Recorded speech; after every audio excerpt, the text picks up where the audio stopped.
you want more?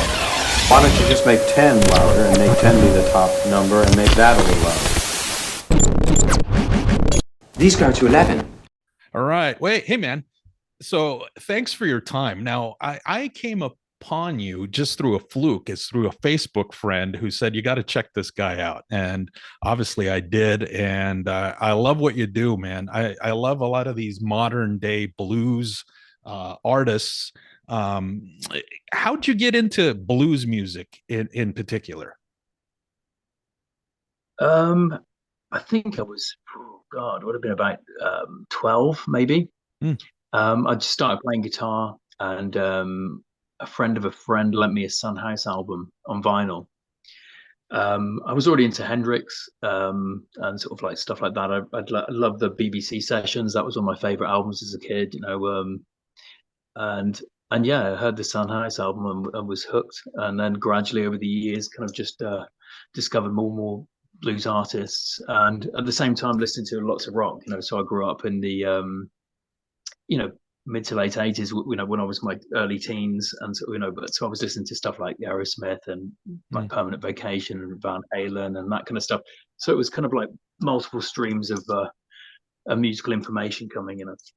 Yeah, I'm curious. I know you mentioned Permanent Vacation, which I like that record, but that's right before Aerosmith had that change, and then they turned into more of a commercial. But what do you think of the earlier Aerosmith stuff? Because there's some stuff on there that's got some killer Joe Perry blues licks and stuff. Yeah, yeah. Toys in the Attic is probably one of my all-time favorite albums. Right. If I go to listen to Aerosmith albums, it's Permanent Vacation or Toys, mainly sort of Toys. But I listened to Pump when it came out, when they did that big sort of push. That was one of their sort of most commercial albums, which I still love. Because I loved Mhm. it when I was young, and it's one of those albums, for nostalgia. Right. Yeah. But Toys has got a. I was talking to my producer the other day about Toys in the Attic, like tracks like Uncle Salty, which just have a kind of an old character. It sounds kind of old, even Right. though it was in the 70s. So it wasn't that old. But whether or not they were referencing Led Zepp one or something like that, I don't know. But there's a really strong character in that album that I love. Right, right. And there's some cool stuff on Permanent Vacation. Permanent Vacation, like I think of Heart's Done Time. I mean that is just a killer tune on there. Yeah, and Saint John and Yeah, there you go. Hangman Jury, and those kind of things are kind of like deep in, when I'm playing. I think I certainly don't sort of like reference that stuff, but it's in there, as well as traditional blues, so Right. it's kind of like a mishmash of that, So that yeah, so we know Aerosmith is one of your go-tos. I know you mentioned some of the classic stuff. What's some other probably Zeppelin, I would think, right? when I was young, it's one of those things back at pre-internet days. You only came across things and got into things when friends lent you albums and stuff. So I was listening. I was heavily into Queen from when I was 6. Night at the Opera, I would just absolutely obsess over, and Deep Purple. Um, I didn't get into Zeppelin until a lot later, in my 20s, really. So I don't have the same core kind of thing of Right. that childhood nostalgia for Zeppelin. Obviously, they're amazing, but it was a later kind of thing for me. Frank Zappa is probably one of my biggest musical heroes. Just his whole catalog is just the bomb. I just think it's Nice. great. Everything about what that guy did resonates with me, and even the hard stuff. Well, especially the hard stuff. Things like Civilization Phase 3, his last album, I think is just a masterpiece. But it's very hard going. But I loved it. I love that kind of tension and. Nice. So that's a little bit something a little out of the box from blues music for sure. Yeah, it kind of got, but there again, I would say Zappa's like a bit like a collage. So there's definitely that kind of undercurrent of blues. He got me into Johnny Guitar Watson and Clarence Gatemouth Brown and people like that. Hmm. But then he's got the avant-garde and the modal kind of soloing stuff. well, yeah, and I just to me it's just got everything. It's got all those different aspects kind of rolled into one, and the like I said the kind of the more the classical sort of thing, which got me into Stravinsky and Edgar Varese and people like that. So I enjoy so much different types of music now. Oh, nice. And I know you've done some touring, I guess, with the choir boys and even the suite. So that's pretty cool, huh? So how'd that go over with the choir boys? I think you would slip right in there with those fans. The suite, it's more of a glammy kind of thing.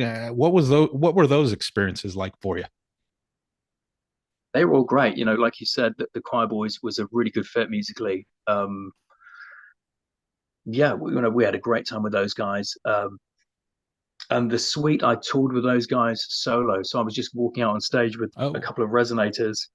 whoa. So that was interesting because it was the first time I'd ever done that just Okay. solo, and they were big theatre gigs, and so it was kind of like a trial by fire. It was great because it put me completely out of my comfort zone, made me get it together just to go out with the guitars and do that. But that went really well because I think it was kind of unusual. And halfway through the tour, I decided to do a resonator kind of blues version of 20th Century Boy, which I Oh, threw in there, okay. which went down really well, which was which is really cool. It was kind of and it was strange. I bumped into on the merch table one of Mark Bolan's friends, and he was telling me that Mark was hugely into Howlin' Wolf, and backstage he would be always talking about blues stuff, and uh, and he said that version was the closest to what he imagined Mark liked. So it was such that compliment, that sort of thing, Hmm. was something that stuck with me because it was just such a lovely thing for someone to say. Nice.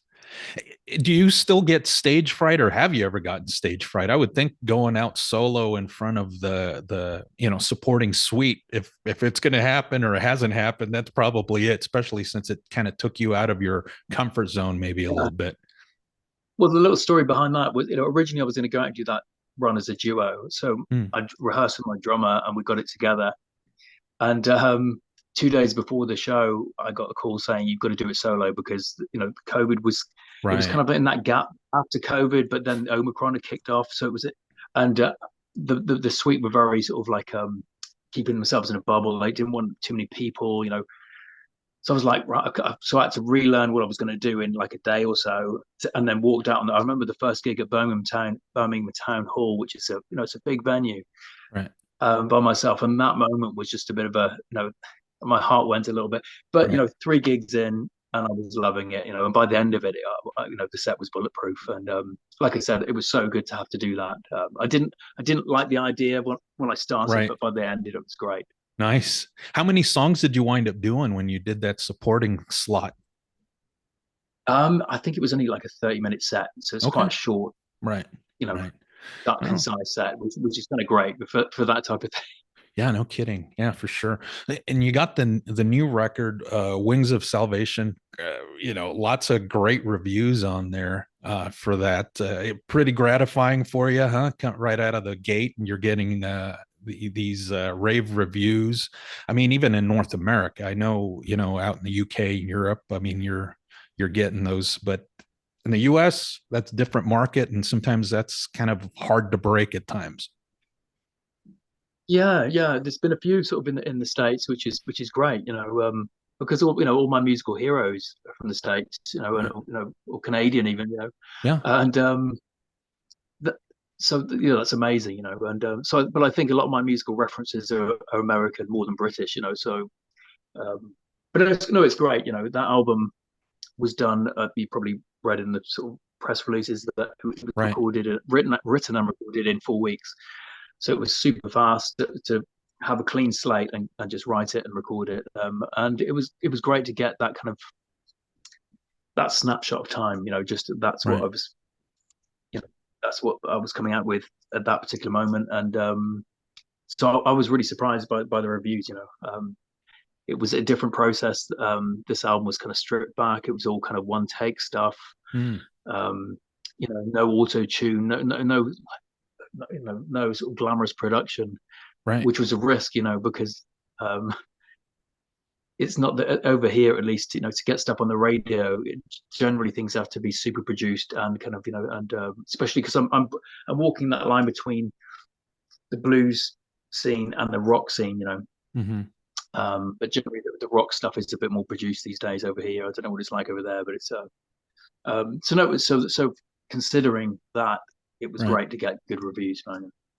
So a 4 week time frame just to kind of bang out those tunes, and once they're in, and you know, any second thoughts once you turned in the final product? Because I mean, 4 weeks is relatively quick, you know, to get something recorded and in the process of getting the final product out there to fans and stuff.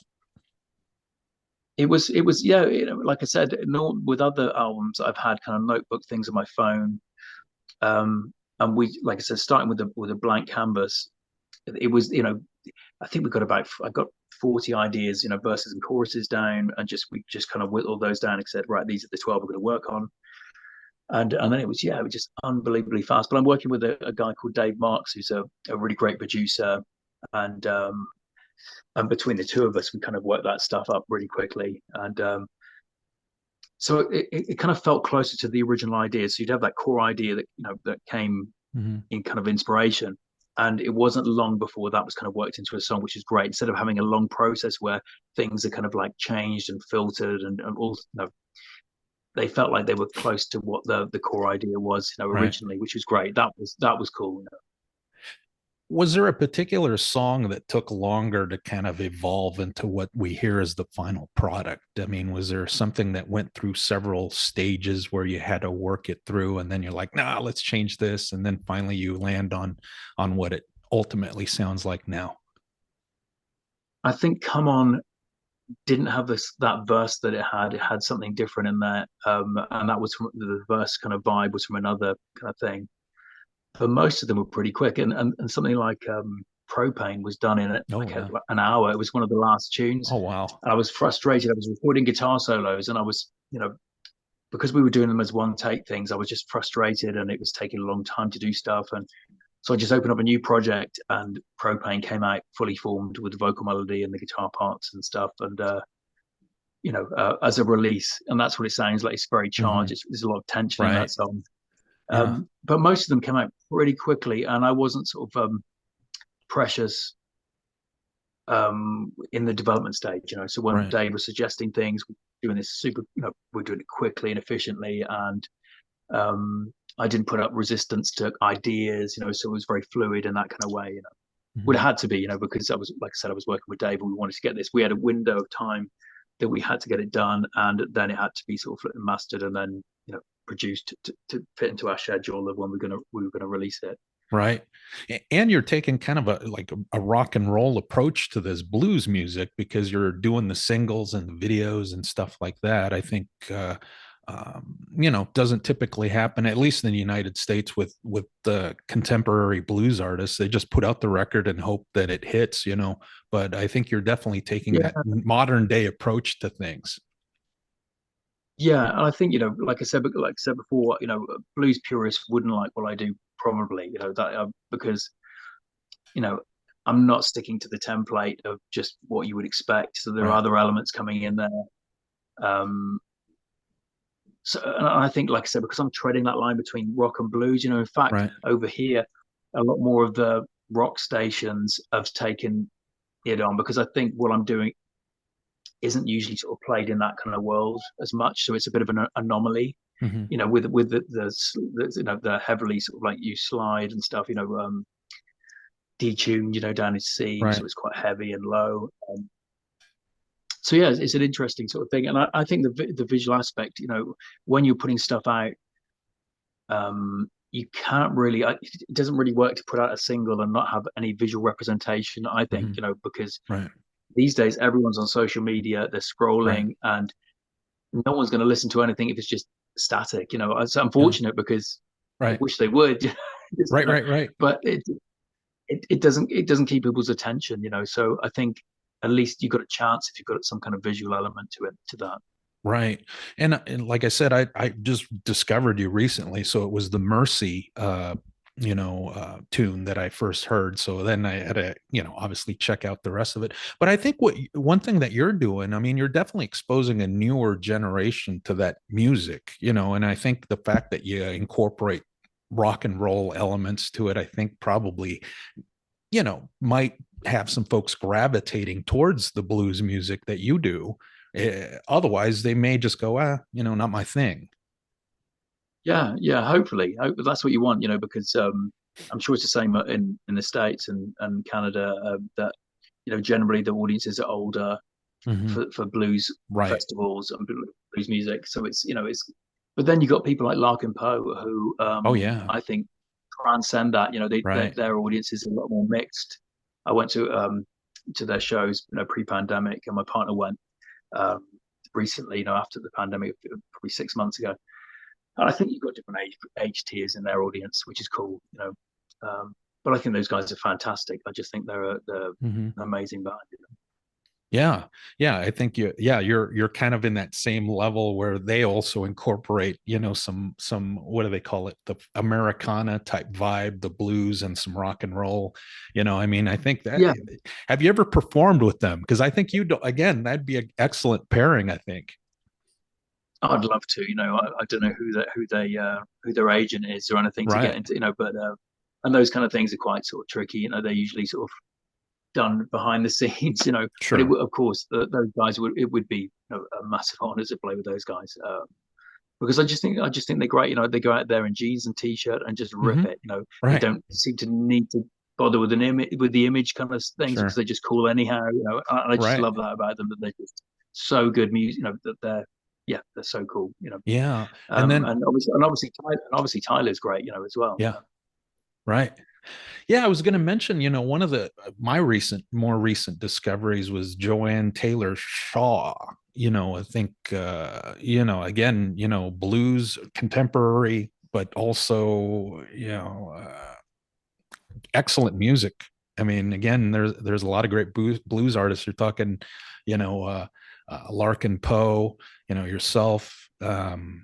There's bands that have that blues element. I think that they hit it off pretty well in the United States. I mean, you have an American band that has that blues angle to them. They do pretty well in the U.S. and then they catch on here. You know, um, Yeah, yeah. what about Do you yourself? know a guy? Go ahead. Sorry, do you know a guy called Keith Hallett? Have you heard of Keith? No, no. Oh, he's an amazing Okay. Canadian musician. I just sort of give him a name check if anyone's listening, Yeah, because I I'm think gonna Keith, jot that down and check them out. Keith is like I think he's known in certain circles, but he's kind of like a little bit under the radar. But his catalog is amazing, and Mhm. he's pretty much undiscovered. I think he plays in his area and he does festivals and stuff. But Keith's amazing. Nice. I was going to mention something because I know you do something similar, similar vibe. Obviously, you have your own spin to this thing, but I don't. Are you familiar with Eric Sardinas? Yeah, I've saw Eric back, ooh, when he was originally touring with Steve Vai back in about 2001, I Okay. think. Yeah, yeah. I mean, So, that's so you another were like that. artist. Yeah, I think Eric, Eric's you great. guys kind of slot in about the same. I think you're more rocking, but I think that would be a good pairing. I think. I think Eric is more traditional, Yep. in his approach and his slide licks are kind of like, I'm a little bit more, what would the word be?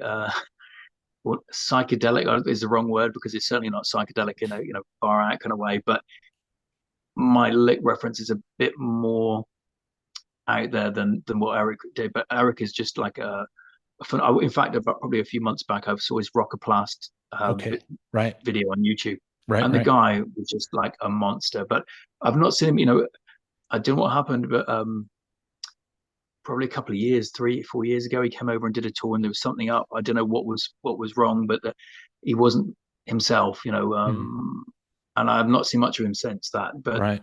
I don't know what's happened to him, because he's a phenomenal of just the power and the kind of vibe of that guy was just off the scale. Right, right. And I think what's also different about yourself, as far as like you said, he's more traditional. I think you do bring in that rock and roll vocal, like you have some, punch to the way you emphasize and pronunciate some of those lyrics and stuff. I think that takes things over the top a little bit, which I really enjoy. Yeah, you know, but I never consider myself to be a singer really. I'm kind of like someone who is a guitar player that just happened to have to sing because, you know, to move things forward, I couldn't find, you Right. know, so yeah, it's interesting. Um, yeah, you know, I've never, like I said, never considered myself a singer, but I enjoyed some of the vocal takes on this last album, you know, but yeah, you know, like I said, it's definitely certainly not traditional. You know, Yeah. it's got those other elements like we spoke about, you know, Right. creeping in there.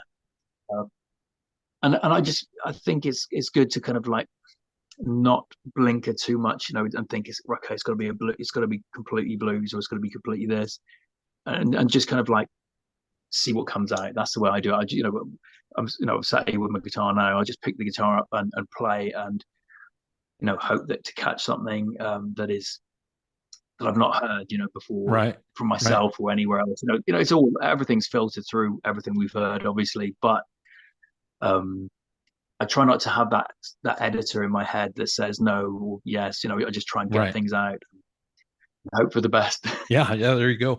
Now, working with I know you're laying down vocals. It sounds like it's more out of necessity because it's now that you've been doing it, this is the way we're going. But would there ever be a Yeah, time yeah. you'd see yourself working with a singer, maybe for another different type project where it maybe just strictly more on the classic rock end of things, or would you just prefer to stay in the direction you're going, which is a mix of the two genres?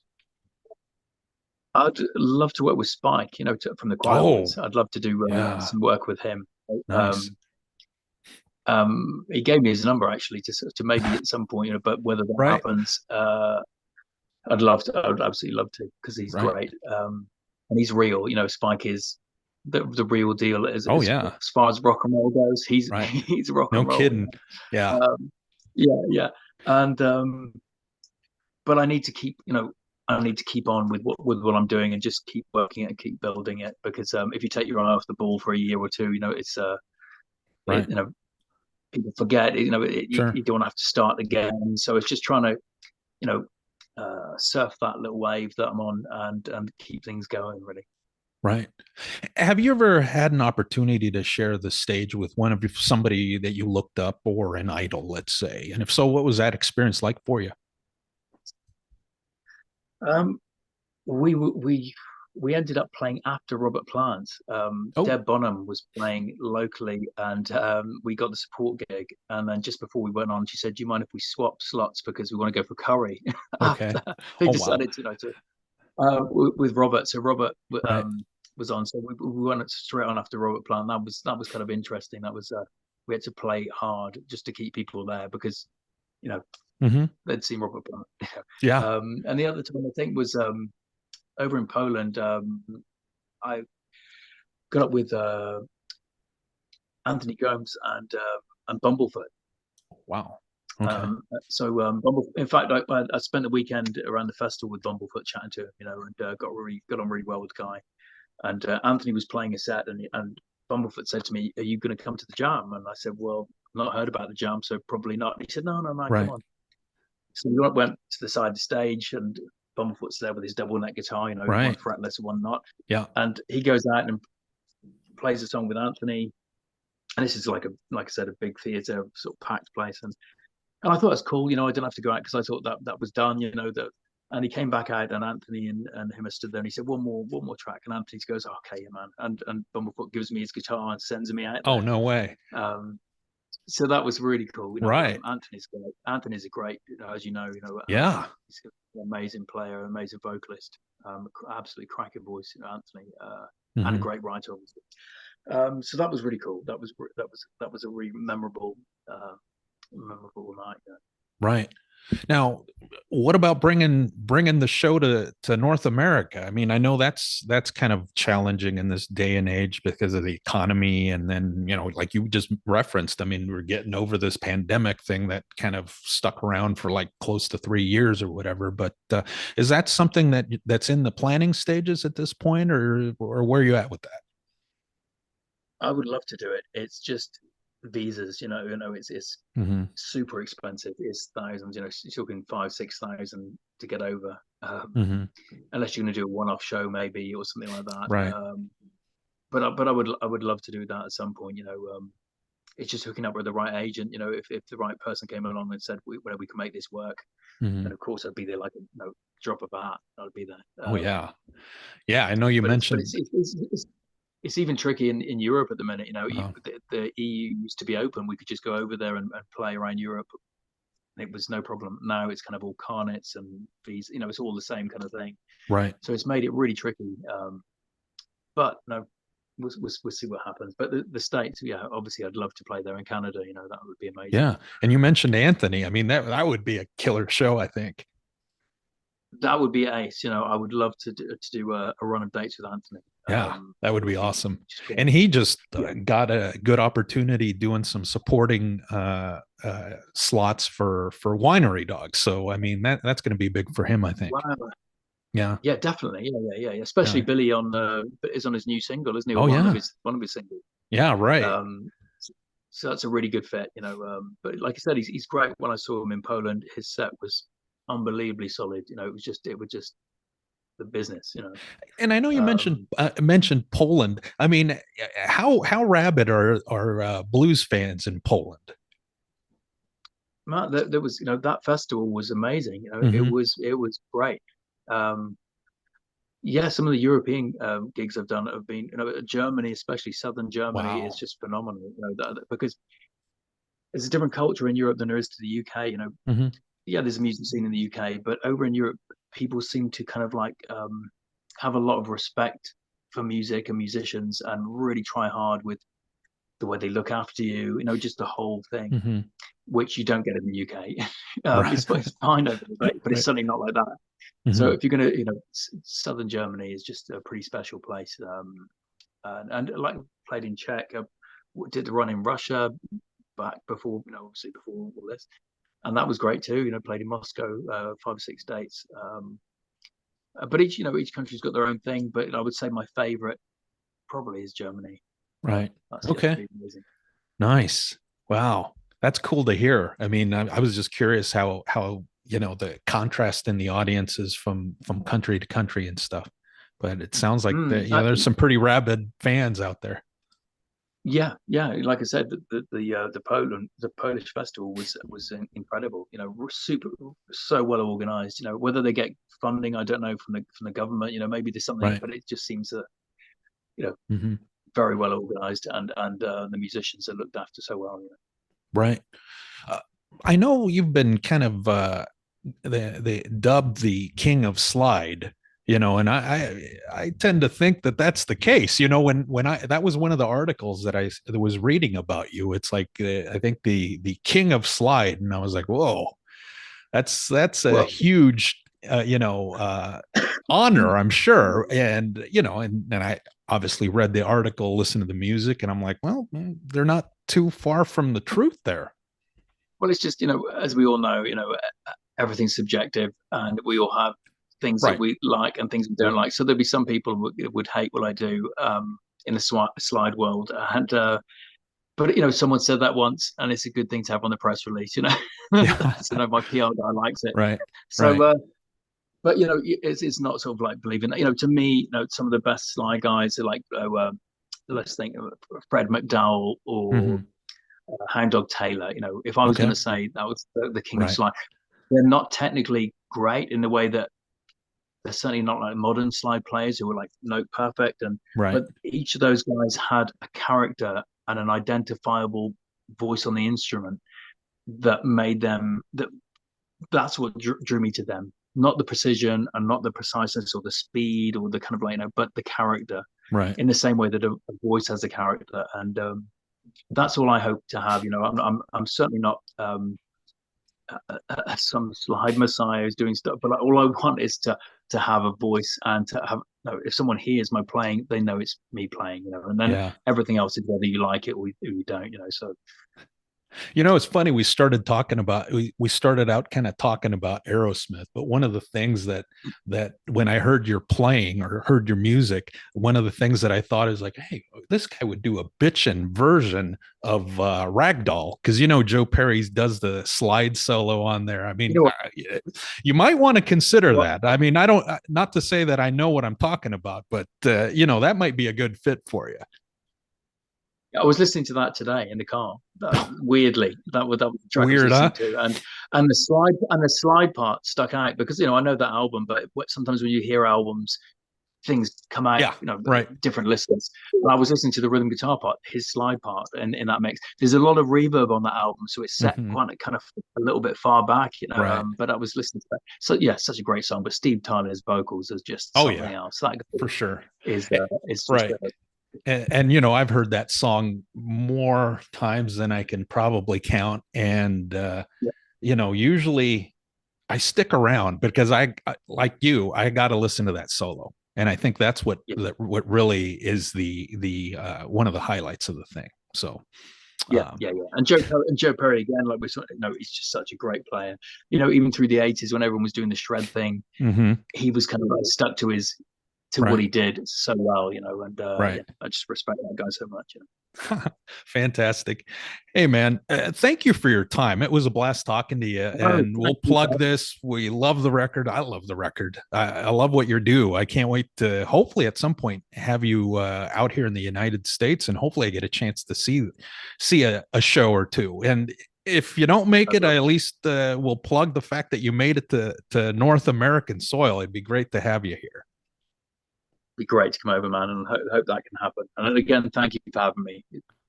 One last thing before I cut you loose. Any piece of advice for a new up and coming artist that you might want to, that you would consider sharing?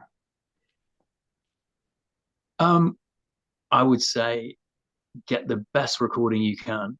If you're starting off and Mhm. you got your band together, just get something that sounds incredible. That you want that Mhm. get a good photographer to get your press photos Right. absolutely no.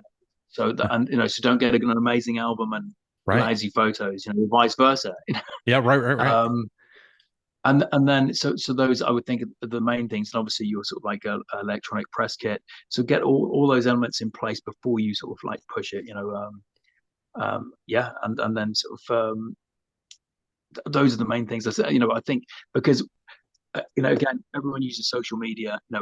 It's a visual thing, so people want to see. Sort of like if the product, if what you're making looks good and the photos are good and Mhm. everything's high quality, then it is high quality. Right. You know what I Right. mean? And that's Yeah. because that's the way it's being sort of like perceived. And then the album, make sure you got a good drummer. There Because you go. There you go. Yeah. Yeah. There you go. Get a good drummer. Fantastic. Hey, man. that's the Thank you for your time. It's been a blast, and we'll get this no, thank online, you. and then you can share it. Hopefully, you share it. We'll definitely plug all your social media stuff on the clip, and definitely plug the record, man. Fantastic work. Thank you. All right. Excellent. Thanks for having me, man. Hey, man. Thank you very much.